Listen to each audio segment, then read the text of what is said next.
حبايبي صيع. الفيلم في حد بيحاسب التاكسي تقريبا. طب هيحاسبه بره، يحاسبه بره، هو دخله لحد المول يحاسب التاكسي لحد المول. ده كلام برضه يعني. بقى ماشي الراجل وراه يقول له الحساب يا باشا، يقول له استنى لما اوصل. ده كلام ايه اللي كده؟ النهارده اول يوم لعرض فيلم روكي الغلابه، توعد الجمهور بايه؟ هشوفوا فيلم جديد، هيشوفوا فيلم مختلف. دنيا عامله كاركتر جديد. استاذ احمد الجندي عامل فيلم جديد جدا برضو. تايسون عامل كاركتر برضو جديد. انا عامل كاركتر جديد، فالدنيا فيها باذن الله رب العالمين خير. الكواليس كانت عامله ازاي؟ لا الكواليس ما تتحكيش عموما. الكواليس مثلا يعني لو اتصورت يبقى في جزء تاني من الفيلم. يعني احنا برضو عندنا كام افيه كده لطيف ماسكينه لبعض في اللوكيشن. ما شاء الله، يعني الموسم بالنسبه لك قوي، كمان فيلم ريستارت كمان عامل نجاح كبير قوي.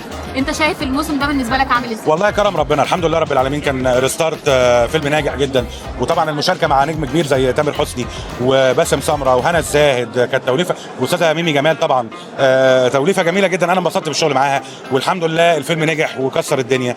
طبعا دنيا سمير غانم انا بحبها جدا على المستوى الشخصي وعلى المستوى الفني. محمد ممدوح زمايل دفعه ويمكن من قبل كده، وتاني مشاركه معاه بعد بنك الحظ، فطبعا حاجه جميله جدا تبسطني. والله في انتظار فيلم اوسكار الماموس، فيلم بس عايزه فيه جرافيكس كتير فبيتحضر.